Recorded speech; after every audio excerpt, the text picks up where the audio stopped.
guys, it's Francine Simone, and this is a YA book hype review of The Raven Boys. So first I'll start with a brief synopsis of the book. Now I'm not going to lie, this is actually really tricky. This book has so many plot points going on, and only 2 of the 7 are actually resolved at the end of the book, so it's very hard to narrow down what this book is about specifically in a synopsis form. Normally that wouldn't be an issue, but like I said, only 2 out of 7 are really resolved. So I will name the 7 things this book is about. This book follows the 4 Raven Boys, and the main character, Blue, who happens to be a girl, a daughter of a psychic family, though she has no psychic abilities herself. Blue's plotlines follows a story of a true love kiss that can kill, and the relationship she has with the Raven Boys, friends she never knew she needed. Also, this book is about a Welsh king and a wish, a boy with mysterious tattoos, a shady aunt's quest to find Blue's father, and a mystery of the boy we never knew, and the man desperate for what he lost. And a rags from riches story, where the riches cost you everything. Now, as usual, I will rate the quality of this book based on 3 main things: the authenticity of the character, world, and plot. The main characters in this story follow Blue, Adam, and Gainsey. And sometimes they were thrown in with the point of view of a Latin teacher named Welk. Blue is an eclectic girl with a late rebellion. Gainsey is a rich boy who has more than his money, and Adam is the envious best friend. Blue, Gainsey, and Adam never actually jump out of character, so they are authentic in that sense, but as far as Blue and Gainsey are concerned, there's not much character to jump out of. Adam, on the other hand, does have a very authentic character. So as main characters go, there were 3 of them, but only 1 really stood out. And last, the other 4th character, the Latin teacher Welk, came off as extremely desperate, slightly insane, and at times I did wonder, did he have pox? Because he seemed to just lose his mind throughout the entire story, but with no real reason of why. The main problem I had with this book were there were 4 points of views. However, there was one narrative voice that seemed to travel all through. The main problem I had with this book, as far as character goes, is there were 4 points of views, and the narrative voice that carried throughout the entire story stayed the same with all points of views. Now with Adam and Gainsey, I got really confused sometimes, especially around page 240 to 250, where their points of view seemed to come from either one of them, because the narrative perspective almost stopped being third-person limited and almost went into the omniscient realm, which really confused me on who I was supposed to be following and whose thoughts I was supposed to be following, which took me completely out of the story, and I had to reread some pages a few times to try to pick up on the tiniest of clues on whose head I was supposed to be in. Now, this is really my personal opinion, but when you have a very heavy narrative voice, like you find in lots of children's fantasy literature, it tends to separate the reader from the characters themselves, because I'm not necessarily feeling what the character feels as much as what the narrator is narrating, if that makes any sense. And on an objective level, it killed the voices of the characters in their points of view, because it was the narrative voice, and as a consequence, the only interesting characters became the ones that actually didn't have points of views. Now we've covered character, let's talk about the world. The world in this story is actually set in a contemporary place, Henrietta, Virginia, so it's not fantasy. In fact, not knowing anything going into this book, I expected a fantasy novel, and I was sorely confused and disappointed when I found out that we were actually in Henrietta, Virginia, and this was a supernatural, paranormal book. However, given that it was published in 2012, I understand that Scholastics probably wanted to stay away from the Twilight bubble, and so they marketed it as a fantasy instead of a paranormal, but it did confuse the fuck out of me for a little bit. Now here's where I'll say that the writing style of this book really did lend well to the world building, because it was extremely atmospheric. It oozed and leaked southern charm and this dark kind of atmosphere that gave you the creeps with the supernatural, but the alluringness of a mystery. So it was very enjoyable, especially given that the narrative voice was so heavy with world building. So as far as the world goes, I give it a complete 5 stars in authenticity. Now that we've covered character and world, let's head on to plot. As I said in the beginning of the video, there were so many plots going on, I counted about 7.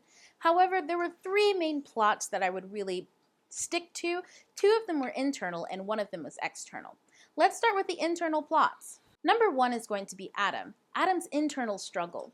Throughout his perspective, we learn a lot about the other characters and a lot about Adam and his perspective on how he views the other characters. He was probably the more voicey of the point of views based on his observations. For the next internal struggle, I've lumped in Blue and the Raven Boys. Now, as I said earlier, Blue's internal struggle is actually very mellow. Her storyline is based on first love, friendship, and parental conflict. If anyone has a coming-of-age story, it's her. However, because of her lack of presence on the page, and the fact that there's no real resolution to her internal struggle, I have to say that I actually didn't notice that she was supposed to have an internal struggle until I started analyzing the text. The Raven Boys as a collective have an internal struggle. Between the lot of them, there's a lot of domestic abuse, there's a lot of room for growth and personal development. However, the only person who actually has drastic developmental changes is Adam, as I said before. So as far as internal plots go, it's a bit lackluster. Now, the external plot had a lot to do with ley lines, a Welsh king buried under one of those ley lines from thousands of years ago who's still alive, and if he is awakened, will grant a wish. And the characters spend most of their time studying, investigating, and trying to find these ley lines.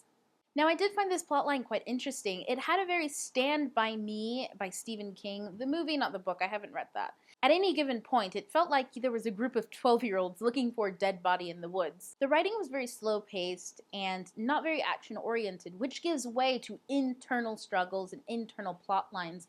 And so I really expected this book to be about the relationships and to revolve around the resolutions of the internal struggles of the characters. However, this plotline took a completely different turn from what I expected, and sad to say, I don't mean in a good way. Another issue with this plot is the author really pushed for it to be a dangerous kind of mystery from the beginning, which I felt was extremely premature, mainly because it's a historical hunt.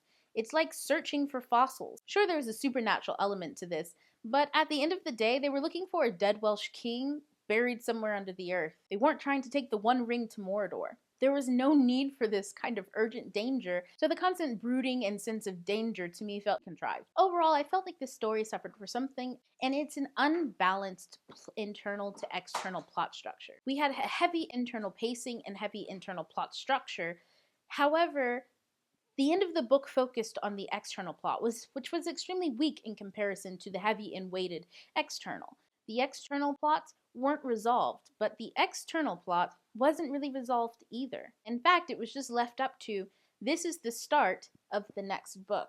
The main characters actually even reiterate that. Something's starting, this is starting, it's starting. And by the time I got to the last 50 pages of the book, I thought, well, fuck, she doesn't mean that it's starting in this book. She means it's going to start in the next book. So I'm going to have to read that to resolve any and everything that's gone on in this book, except for two things. The issue here is this was a standalone book that was made into a series. However, it's a standalone that can't stand on its own. So is it a story that we deserve? Only if you love beautiful writing, a dark supernatural atmosphere with southern charm, and a book stripped of its standalone plot ending as a ploy to get you to read the whole series. In total, as a quality check, I give this book 3 stars. It has a lot of room to grow, and I think Maggie Stafford has a lot of room to grow as a writer, especially when it comes to the full development of a plot and character. However, I will say that her writing voice and writing style are super kick-ass, and her world-building skills are phenomenal. However, if the character and plot aren't in line, no matter how good your writing skills are, it will always fall short.